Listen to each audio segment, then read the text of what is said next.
Hi, Stacey. Welcome back for part 2. Hello. Thank you so much for having me again.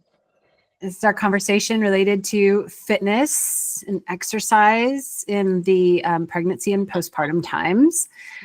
So in the first segment that we did, that was a nice, long, and really informative interview. You introduced yourself and talked about your background and all that. So I would refer anybody watching this one first to go back to watch that one if they want to know a little bit more about your background. And of course, that really important conversation, which is, I think, a great start to the conversation about just fitness during pregnancy and in postpartum anyway. So, but today we were going to talk more about strength training, because that really is, I mean, I kept hearing you go back to like, that's your favorite. That's kind of the thing that you specialize in. And so strength training, what that is, what are the benefits for pregnancy, for postpartum. And so I'd love for you to just take that away. And I'll do a quick introduction, which is that you are Stacey Rikalo of Austin, Texas, and pregnancy and postpartum fitness trainer, providing all kinds of different services. And so what do you think? What is strength training exactly? Because that's something I'm not even sure of. So when you talk about that, what are you talking about? Yeah, so strength training is we're looking at building musculoskeletal strength. So we're looking at weight-bearing exercises, and that can be anything from doing air squats or body weight push-ups to doing a heavy barbell deadlift or a clean and jerk. All of these different movements can build strength in different ways. It doesn't have to be super, super heavy or super intimidating looking to be strength work. It can be as simple as doing body weight movements that are challenging for you to build strength progressively over time. So when we're talking about strength movements, I like to think about moving the body in a variety of ways, to include squatting, which is where hips are moving up and down, knees are bending, hips are moving in a vertical plane. Hinging, so things like deadlifts, kettlebell swings, that type of stuff, where your hips are moving horizontally, hips are moving back and forward. And then we also have pushing and pulling of the upper body. So pulling in a horizontal plane across the body, like a ring row, or pulling in a vertical plane, like a pull-up or a chin-up, and then pushing in those same planes. So a push-up would be horizontal pushing, and then we have, say, pressing overhead would be vertical pressing, and then we also want to incorporate work through rotational as well. So moving in a variety of ways is it's beneficial, so that we're getting a nice, well-rounded approach. But strength training is just moving in those patterns intentionally to build strength, whether that is with weight or not. Okay. And so when you do those kinds of things, you're building strength in, like the obvious muscles, the arms and the legs and the shoulders and all that, but also maybe in all the other little muscles that you don't know or see? Absolutely. Okay. Yeah, and that lends itself to another type of variety that as same as moving in different patterns, like the squatting, the hinging, the pushing, the pulling. It's also beneficial to move in a variety of ways. So doing smaller, controlled, smaller movements can work the smaller muscles that we don't think about as much, or doing isometric holds where we're holding a shape and staying still.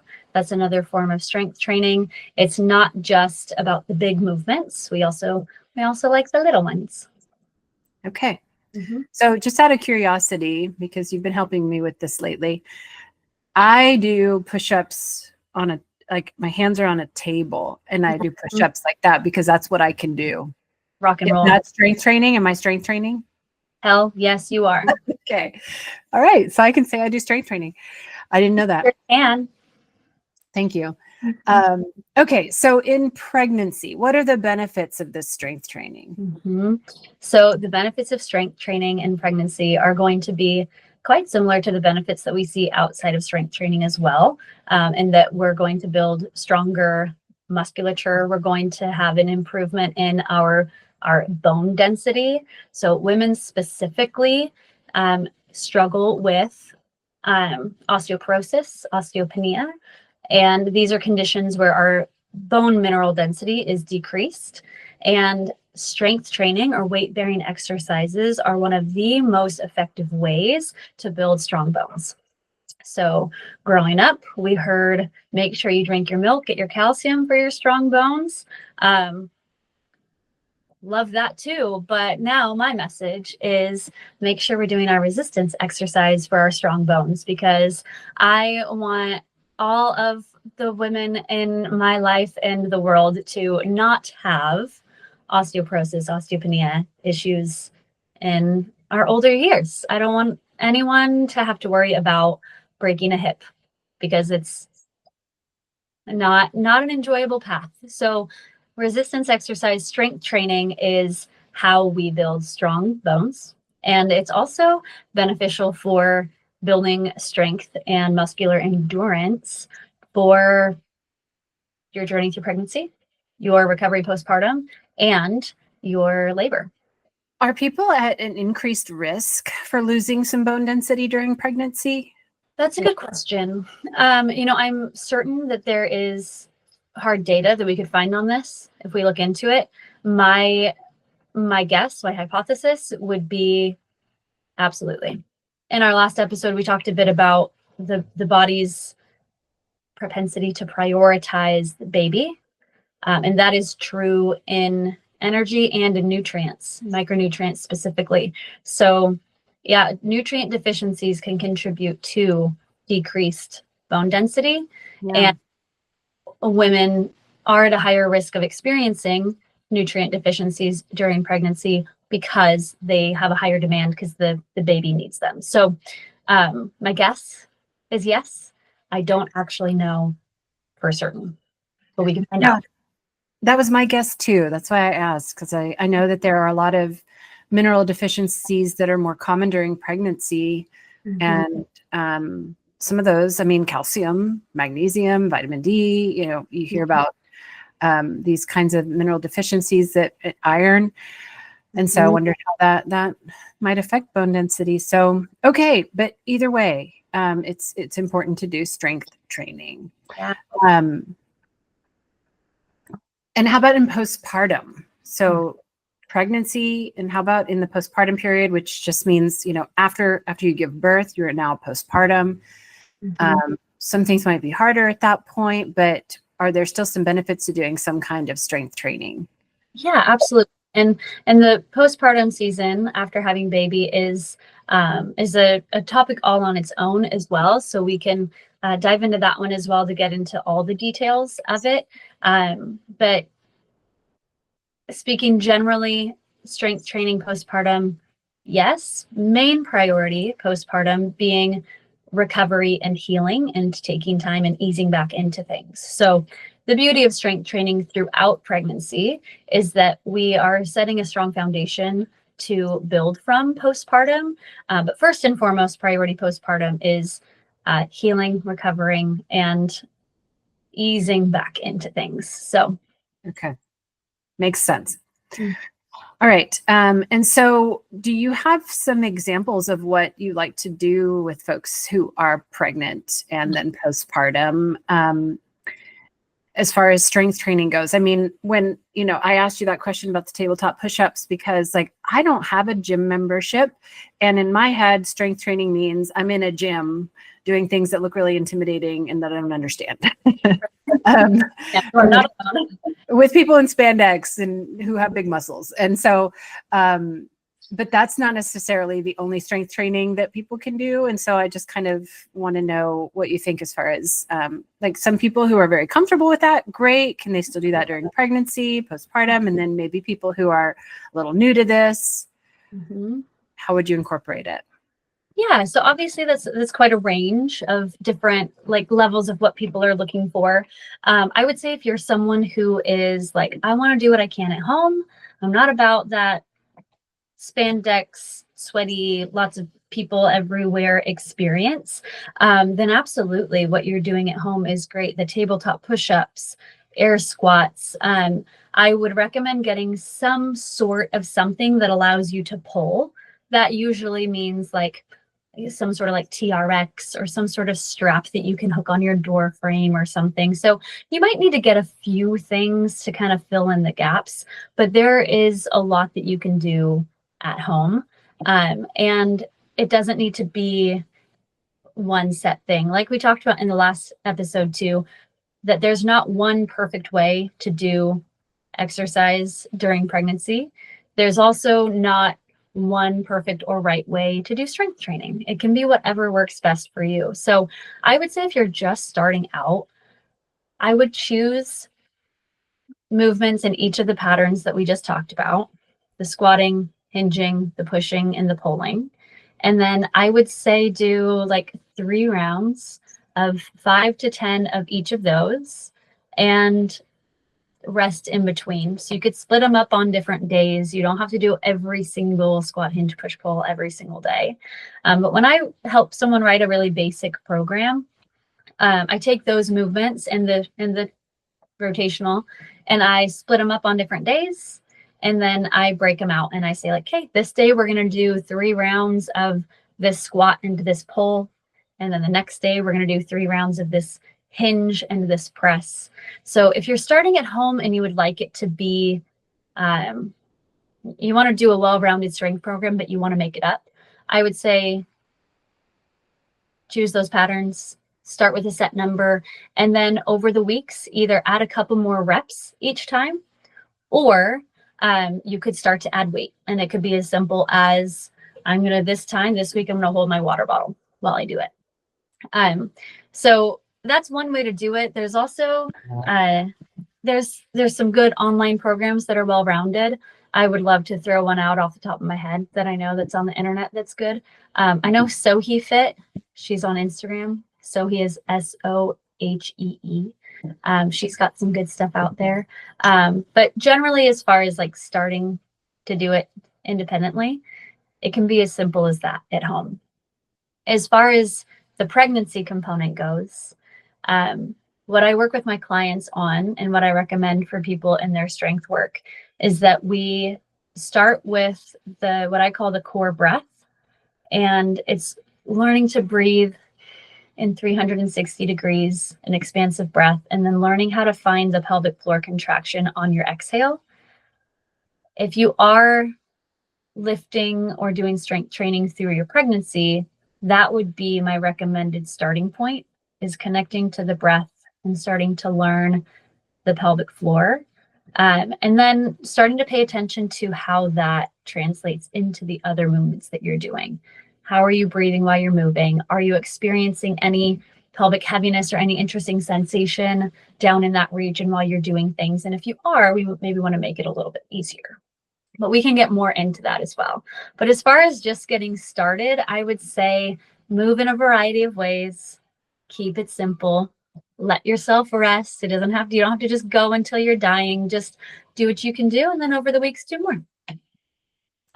And in our last interview, and in the last article that we published, you talked about just kind of general guidelines for doing your fitness safely during pregnancy. So I would definitely say go back and watch that, go read that article, so that you can know that whatever you might be recommending, whatever Stacey might be recommending right now, do it with the idea of those guidelines for safety in place. And so, you work with clients one-on-one and you kind of help them develop their strength training routines and stuff like that. But besides kind of the universal guidelines for safety and all that, is there any kind of like specific recommendations for strength training or things to avoid or modify if somebody is already really into strength training before pregnancy, like related to that specifically?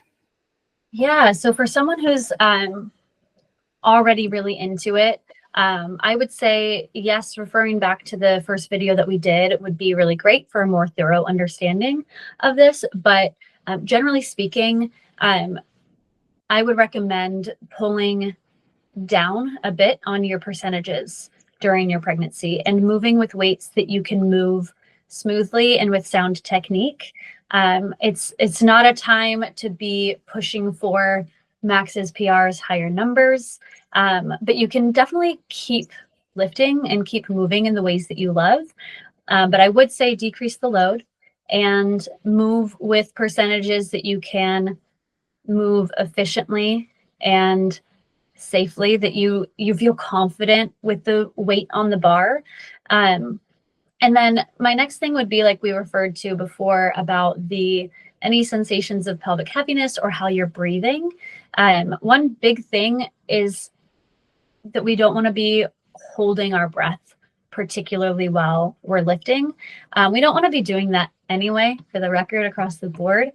But especially if you're already really into lifting and you are like using bracing techniques where you're bracing and holding and pressing down, we may want to shift that, where we're changing how we're doing that breath, or just focusing on exhaling on the hard part of the movement. So if you're pregnant, just extra make sure you're not holding your breath.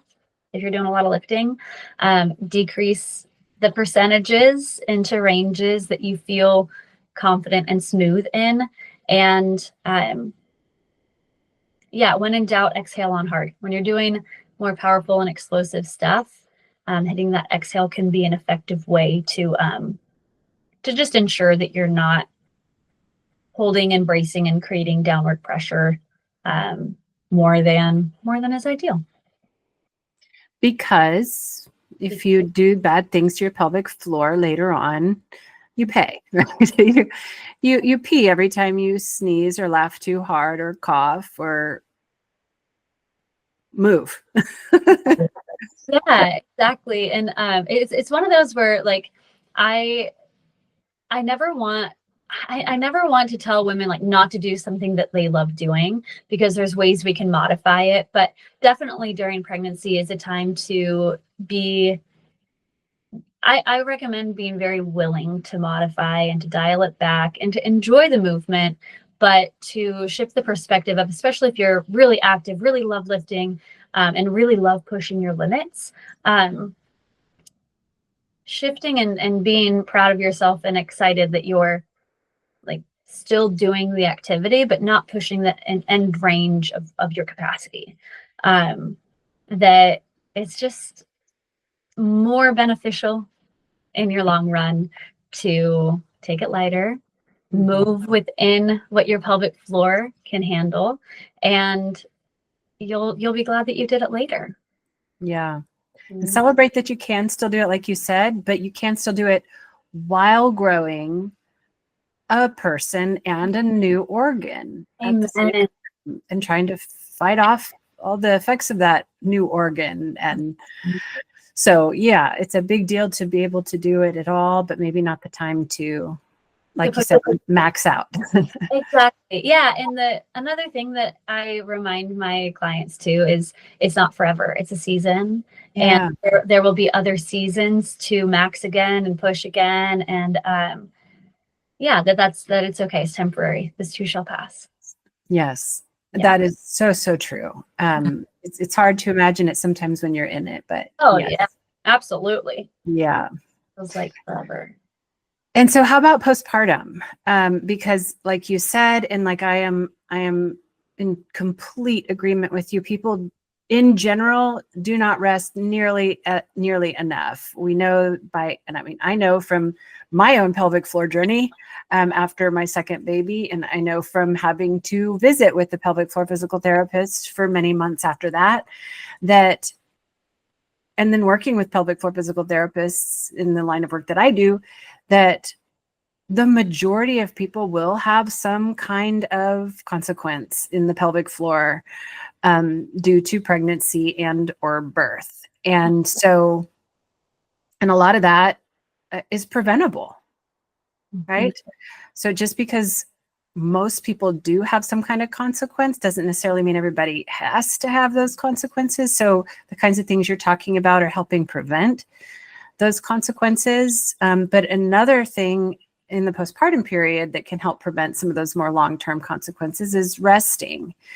So allowing that healing and recovery process, because there's so much happening in the body. I mean, that placenta that you've been growing all that time, that 1.5 pound, 9-inch diameter organ that's been in there attached to the uterine wall has gone and left behind a big 9-inch diameter wound on the inside. So there's a lot of bleeding, and that uterus needs to contract so that that bleeding can stop, and so that that uterus can shrink and move back to where it belongs. So all the rest of the organs can then shift back to where they belong, because nothing's quite where they belong for a while. And so many weird things, plus our hormonal shifts that are giant in that immediate postpartum. I mean, pregnancy, we have these big shifts up, but it's a little more gradual. But then that postpartum, it's just like, it's a huge drop, and we have so much going on in that postpartum recovery period. And so, yes, resting, we need it.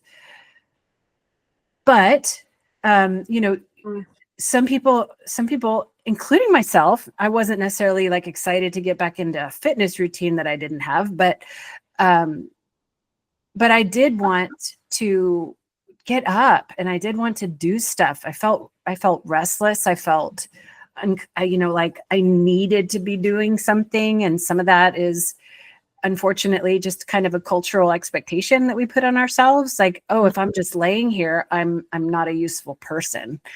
And so we have that kind of mental conversation with ourselves that we need to be doing something. But on the other hand, for some people heal more quickly. Some people it takes longer. So all of that. And then some people just do feel better when they're moving some too.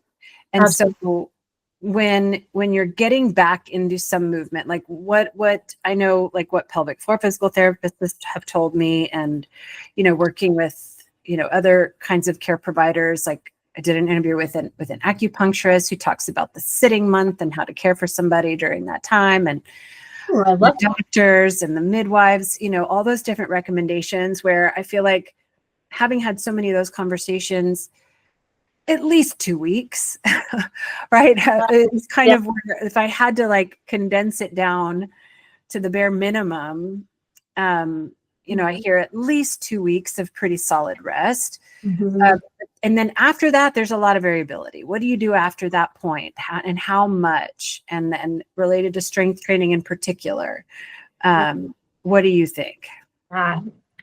I love all of that. I couldn't agree more. I think culturally, it's our culture has a huge impact on women's haste to return to return at all, right? Like return to what they were doing before, return to their exercise, or return to who they were before, who they felt like before. And I agree that some shift there it's shifting, and it's beautiful, and I love that. So yes, more rest than we like to wrap our heads around, first of all.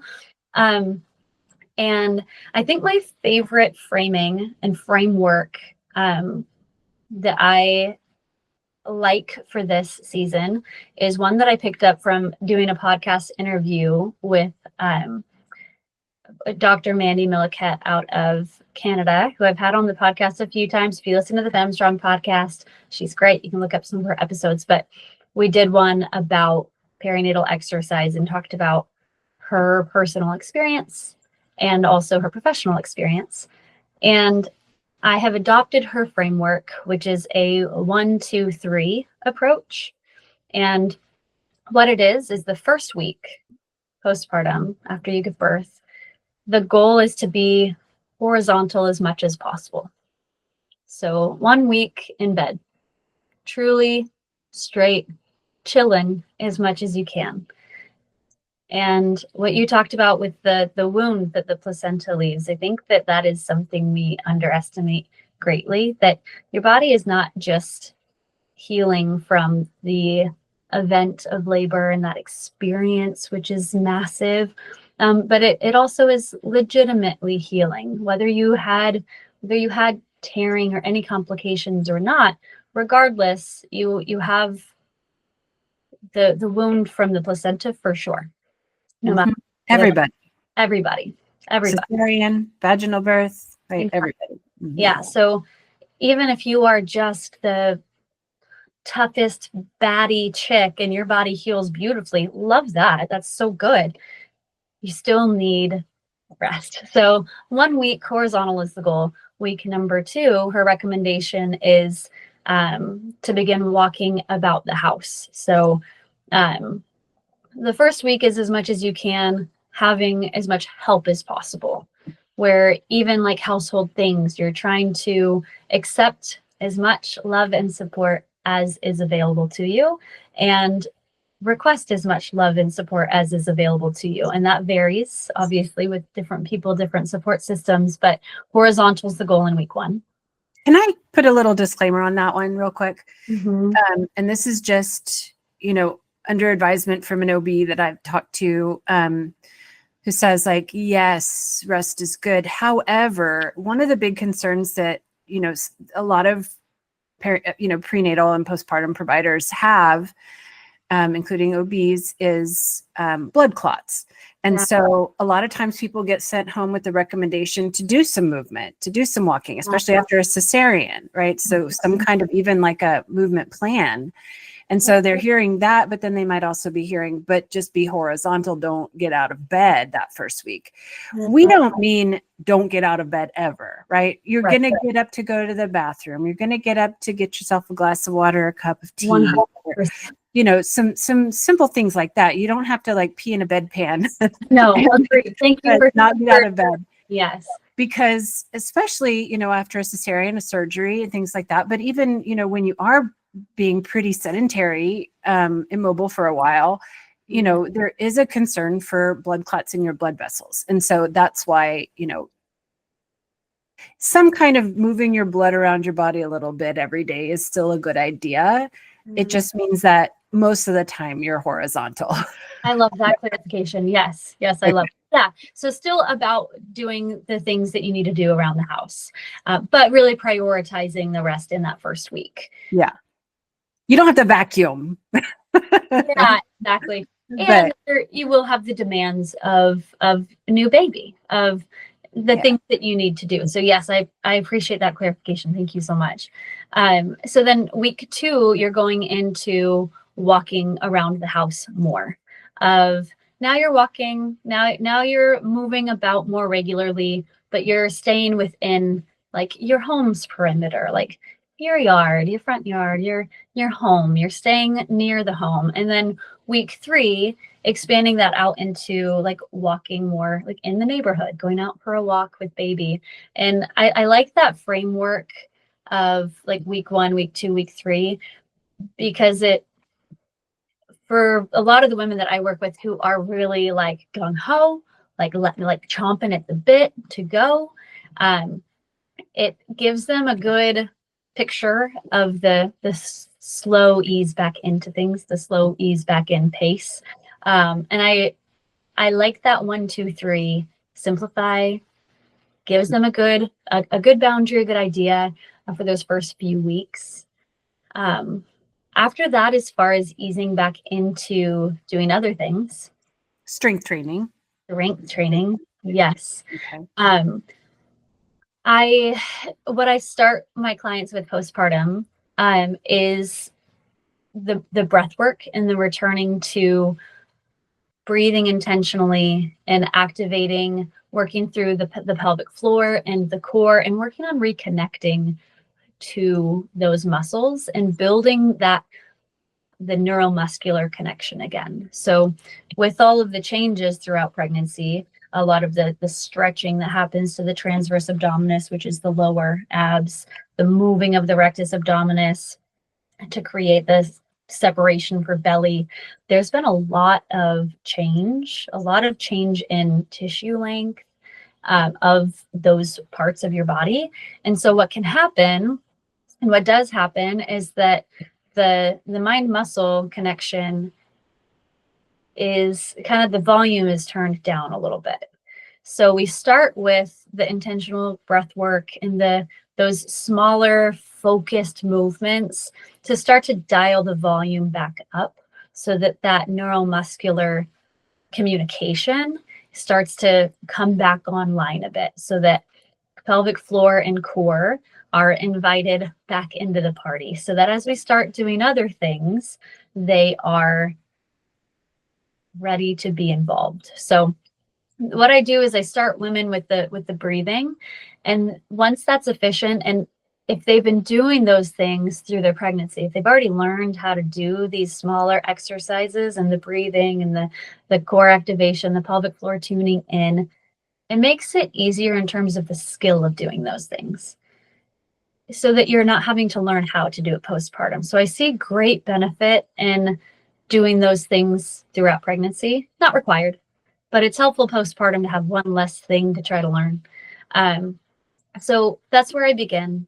And then we ease that into pairing that breath work with movement. So something as simple as, one of the ones we do is we pair it with squeezing a water bottle. So we're doing the breath, doing the exhale, the lift, and the contraction with the water bottle squeeze. And we're paying attention to, like, okay, when I add another movement, what's happening here? Am I still able to keep my exhale and my engagement? Or when I add this, does everything kind of turn off here and push down? Which is what can happen at first, depending on the patterns of efficiency of the muscle movement. So we're just doing gentle things to tune in first.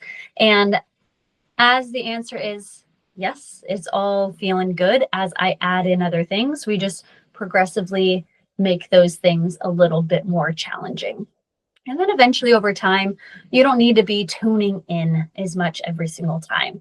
You don't have to be thinking about how you're breathing, what your pelvic floor is doing for the rest of forever. But there is a season where it's beneficial to have that awareness. So that's where I start people postpartum, is with the breathing and with small movements to connect. I'm imagining that a lot of people are thinking this question, so I'll go ahead and say it. But what do you see in your practice as kind of a general point in time postpartum where people are actually back to the same level or similar level of activity as they were before they got pregnant? Oof, that's the question, isn't it? Yeah, and I imagine it's a huge range, as it should be, because again, everybody has, I mean, if you're healing from a cesarean, if you had a significant tear, if you have a big diastasis recti, if you've got, some of these injuries that, in addition to just the normal stuff that is part of recovery, then it would take longer, and you need to, go back as it's safe. Yeah. But do you have kind of a range? You're right. It's tough because it is such a range. But I think it's also helpful for women to have an idea of an expectation. I would say back to doing movements that feel similar would be, depending, in like the 8 to 12 month range of doing similar things. I would say feeling back to the level that they were before, I would put an expectation of a couple of years on that, depending on the individual. There are some individuals who, if training is your top priority, you're an athlete, you're a professional athlete, and that is the focus. I mean, there are athletes who are back in their sport within 6 months. So it's not that it's not possible. But if it's not your main focus, if it's and it's not, and you don't have, a team of people contributing to that as your goal, right? That's with an individual who has a very specific goal that they're aligned around, and that's a very high priority for them, and that's great. That's a job. A job. Yeah. Right. But I would say for normal average who are easing back into things and learning how to balance being a new mom and like adding back in their fitness routine with baby added now too, right? They don't have it's not the high priority, it's not priority one or they're able to like have all of the resources to put toward your performance physically is your priority and your biggest goal. Yeah, I would say a longer time frame is a realistic expectation. And another caveat to that too is many of the women that I know who are involved in sport or, you know, active extracurricular hobby, many of them that I know who have numerous children came back after each subsequent child just stronger and stronger and better at their thing that they love to do. And that's not necessarily the goal or what has to happen, but it can. And so if that is something that you want, it's not that it's not out of the question. Okay. Yeah. I like that you said that, because it's, you know, having a child and being, you know, pregnancy and birth is not necessarily the end, right? It's not a death of this thing that you really, really like to do or that made you feel good necessarily. And so, and I imagine that you say if they can do this after multiple children and come back stronger each time, I imagine it's because they're doing it well and they're doing it safely and they're minimizing their risks and injuries so that they can do that. So that's a great goal. I also am kind of surprised at the amount of time. Like, I think a lot of people hear 6 weeks is the amount of time it takes to get back to normal, because, and that's just kind of a setup that's just based on our doctor visit, right? Because the way our healthcare system is set up, as unfortunate as it is, because of insurance and all of that, there are plenty of doctors out there who wish it was different too, and they're lobbying for change. But the way it is currently in March of 2025, let's hope that someday this is irrelevant. But you know, you get one checkup after a vaginal birth. As long as there aren't any big complications, you get one checkup after leaving the hospital, and that's at 6 weeks. And the reason it's set at 6 weeks is because since you only get one, they want to do it at a time where most people are at a point in healing where all the big stuff is kind of mostly done. So most people are not bleeding anymore, right? Actively bleeding anymore. If you have stitches, they're probably healed up. If you have an incision from a cesarean, it's probably healed well enough where you can get back to some normal activity. And so they want to be able to give you the green light to go back to some normal stuff. You can drive, you can have sex, you can do some exercise and walk your baby in the stroller and, you know, do all these things. And so I think a lot of times we have it this idea that 6 weeks means like everything is all better and normal and you can do everything you did before. But that's not a realistic expectation, and it's probably not a healthy thing to assume that you should be doing the same level of exercise at that point as you were before. No, right? No. No. Yeah, I don't. 6 weeks is not nearly enough time. Yeah. Okay. I'm glad you said that. Thank 6 you. weeks is where is really what I perceive as kind of this not the starting point, because there are things you can do before that and that I love for women to do before that with the breath work and some of the building back in of the strengthening and the reconnecting to the core and the pelvic floor and that neuromuscular work, and that's plenty of effort, right? Especially in the postpartum season when you have high demands of a new infant and your body is still healing. That's plenty of work to be doing.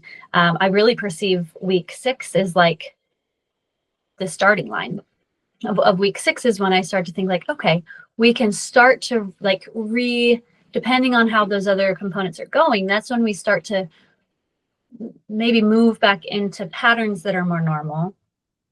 But that's the beginning of the journey. That's not the cool, now I'm back to where I am used to being. Okay. Yeah. All right. Well, that was all of my questions. Great. Do you have anything to add? I do a little bit. Yeah. As far as strength training during pregnancy goes, a couple of movement patterns that I really love to work with my moms on is I really love to do a lot of strengthening of the upper back and the muscles in between the shoulder blades, as well as the other ranges of motion. But I like to use that time to build strength there, because when we do get into postpartum, we're seeing a lot of posture here, holding baby, and I find that a lot of women have a lot of discomfort in the upper back or in the mid back, and building some strength through that posture in advance can be beneficial. And then another thing is glute strengthening throughout pregnancy can be largely beneficial as well. And reconnecting to the glutes postpartum can be very positively impactful because of the shifting of the center of gravity and how we hold weight during pregnancy. That neuromuscular connection that I was talking about before with the transverse abdominis and with your core and pelvic floor, the volume gets turned down often with women with their glute muscles as well. So that's another one that can be very beneficial to tune into to continue building strength and muscle tissue in throughout pregnancy. And then postpartum, turning the volume back up there can be helpful too. Okay. That makes so much sense, but it's the first time hearing that. So that's great. Great advice. Thank you. Okay.